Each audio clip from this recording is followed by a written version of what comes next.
Olá, eu sou Caio Yoshikawa, advogado de PG Law e esse é o PG Talks. Hoje vamos tratar do histórico do saneamento básico no Brasil, dando continuidade ao último episódio em que tratamos da importância de um novo marco legal para o setor.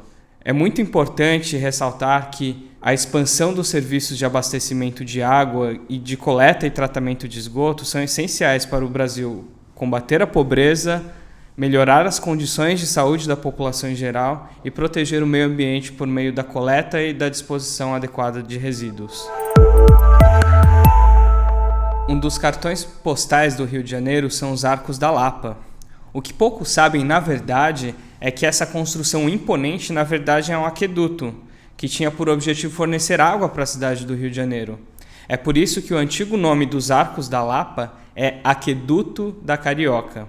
Embora desde o período colonial as autoridades brasileiras tivessem construído chafarizes, bicas, aquedutos e outras obras que pudessem fornecer água à população, é só no século XIX que vemos surgir as principais iniciativas legais e comerciais para viabilizar uma infraestrutura de saneamento básico, a exemplo do que já ocorria na Europa. Nessa época foram formadas diversas companhias, em especial financiadas por capital britânico.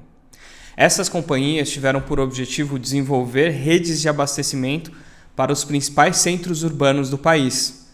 Ao mesmo tempo, ao redor do mundo, esses serviços de saneamento básico tornaram-se cada vez mais importantes para combater problemas de saúde pública, como epidemias de doenças tais como cólera, varíola e outras doenças tropicais. No Brasil, fatores como urbanização e imigração contribuíram para a difusão de tudo isso. Mesmo após os serviços de saneamento básico terem sido assumidos por companhias públicas ao longo do século XX e também por meio da tentativa de regulação centralizada pelo governo federal em 1930 com o Código de Águas, a maior parte da população ainda não tinha acesso a serviços de saneamento básico. Na verdade, serviços de abastecimento de água potável, tratamento e coleta de esgoto estavam acessíveis sempre nas regiões mais ricas, onde os ricos viviam e onde se localizavam os centros das cidades. Em 1970, o governo federal instituiu o PLANASA, o Plano Nacional de Saneamento Básico. A estrutura de financiamento desse plano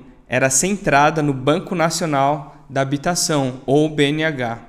O BNH aplicava recursos próprios e recursos do Fundo de Garantia por Tempo de Serviço, o FGTS, nas companhias estaduais de saneamento básico, ou SESBs, que administravam e que prestavam esses serviços nos municípios. Neste sentido, a integração dos serviços de saneamento básico ao PLANASA, ou Plano Nacional de Saneamento Básico, exigia que fossem administrados e operados pelas companhias estaduais, conforme o artigo 1º do Decreto 82.587 de 1978. Em outras palavras, os municípios que fossem titulares de serviços de saneamento básico só teriam acesso a recursos federais se delegassem a prestação desses serviços às companhias estaduais. Por serem estaduais, não raro elas operavam serviços de saneamento básico em municípios diferentes dentro do mesmo estado e de forma interligada. E assim, a prestação dos serviços de saneamento básico no Brasil se concentrou nessas companhias estaduais. Grandes e importantes companhias como a Sabesp, a Embasa, a Copasa, a Corsan, a Sanepar e a Copasa são resultado dessa política. A Constituição Federal de 1988 traz algumas normas para a questão do saneamento básico, e dessas normas podemos destacar 3 diretrizes. A primeira delas é que compete à União instituir diretrizes para o saneamento básico.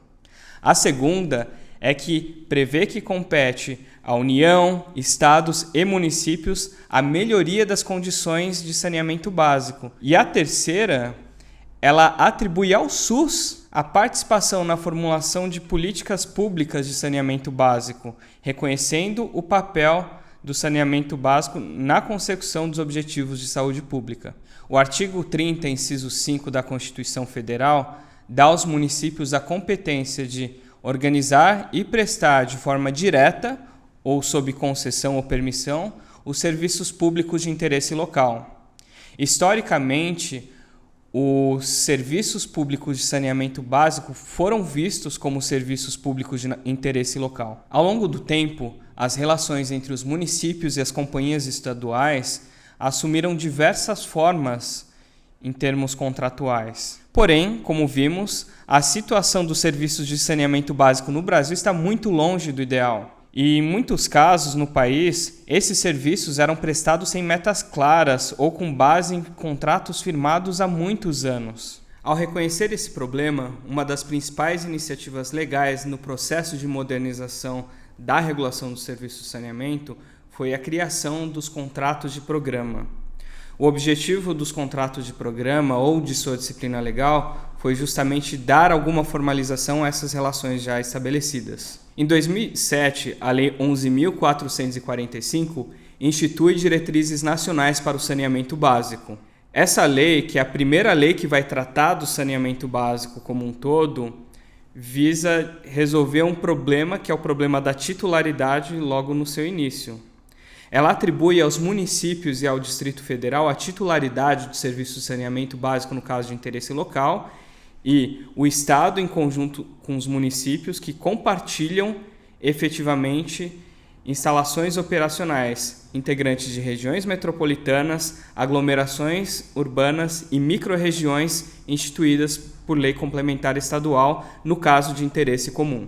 Os serviços de saneamento básico são prestados de diversas formas, como, por exemplo, por meio da delegação dos titulares a terceiros, empresas públicas ou empresas privadas.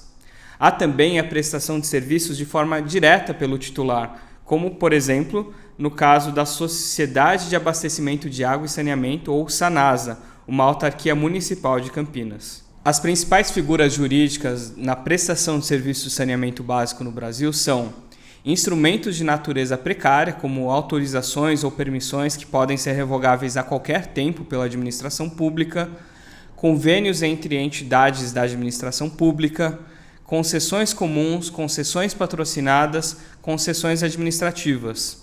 Contudo, a maior parte dos serviços de saneamento básico no Brasil hoje é prestada por meio de contratos de programa. Para mudar a realidade insatisfatória da cobertura de serviços de saneamento básico no Brasil, como abastecimento de água, coleta e tratamento de esgotos, em 15 de julho de 2020 foi promulgada a Lei 14.026, também conhecida como Novo Marco do Saneamento. Essa lei não só visa atrair mais investimentos para o setor, principalmente investimentos privados, como também contribuir para a melhoria da qualidade dos serviços e da regulação. Em nosso próximo programa do PG Talks, em nossa série sobre o novo marco do saneamento, veremos mais sobre o que mudou com a nova lei. Vamos entender alguns dos principais pontos e seus impactos para as empresas, as autoridades e a população em geral. E se você gostou do podcast, não deixe de acompanhar nossos conteúdos no YouTube, Facebook, Instagram, LinkedIn e na sua plataforma de áudio favorita, onde você nos encontra como PGLAW, PGLAW. Fique à vontade para entrar em contato conosco no e-mail info@pglaw.com.br, caso tenha alguma dúvida ou pontuação sobre o tema. Então, muito obrigado e até a próxima semana.